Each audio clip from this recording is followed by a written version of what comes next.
Bienvenue sur Boost ta maternité, le podcast qui déconstruit l'image de la maternité idéalisée à travers des petits bouts de ma vie de maman et de mes questionnements sans filtre. Je suis Lindsay, je te souhaite d'apprécier mes confidences et mes prises de conscience. Je te donne rendez-vous tous les lundis matins avec un nouvel épisode qui parlera d'expériences personnelles qui pourront te faire écho et te sentir moins seule face à certaines situations vécues. Bonne écoute.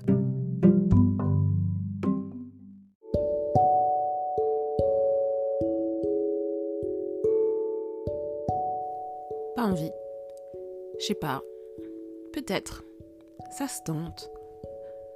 Avant d'être enceinte, l'allaitement pour moi n'était pas une évidence. Quelques semaines avant le terme de ma grossesse, je m'interrogeais sans pour autant être sûre d'allaiter. On verra si ça fonctionne. Et quand j'ai accouché, j'ai immédiatement allaité. La connexion s'est faite instantanément, naturellement. Mais j'avais toujours cette deadline psychologique que je m'étais mise en tête. Je vais l'allaiter 3 mois, voire 6, grand max 9 mois, pour pouvoir reprendre le travail et mon indépendance de femme. Je n'avais aucun modèle référent, aucune vision maternelle donnant le sein, du moins pas aussi décomplexée que je pourrais croiser aujourd'hui. Du coup, c'est vrai que ce cheminement s'est pas fait sans mal. 5 ans et demi d'aventure lactée pour mon loup et moi.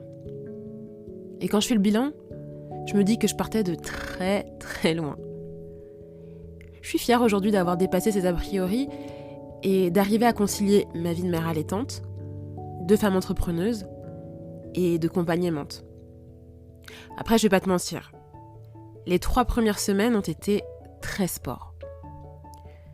T'apprivoises ta nouvelle vie, t'intègres de nouveaux mécanismes, tu doutes et tu remets tout en question. Avec la fatigue et la baisse des hormones qui n'aident pas vraiment. J'ai aussi eu la chance immense d'être soutenue dans ce voyage par mon homme. Sans lui, sans ce soutien indéfectible, je pense que je ne serais pas allée aussi loin. Si je devais le refaire, je le referais sans hésitation cette fois. Je serais plus armée face au corps médical, conditionné et non formé à l'allaitement. Petit poc à ma sage-femme qui me tannait d'espacer les tétés toutes les 2-3 heures par exemple, alors que c'est à la demande, et face au manque d'informations et crainte de mon entourage. T'es sûr qu'il a assez bu ? T'es sûr qu'il est bien placé ?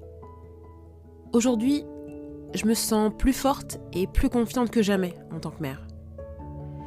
Confiante par rapport aux choix que j'ai faits concernant la vie que nous menons.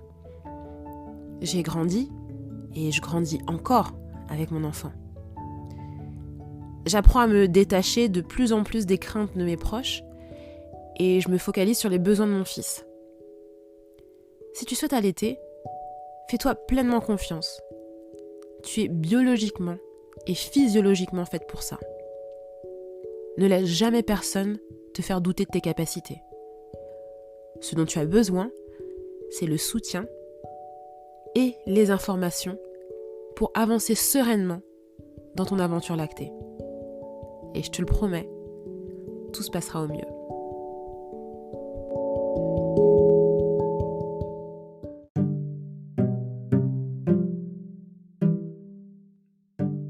Merci d'avoir écouté ce nouvel épisode de Boost ta maternité. C'était Lindsay et je te retrouve lundi prochain pour un nouvel épisode. En attendant, n'hésite pas à me retrouver sur Instagram à @boobsfr.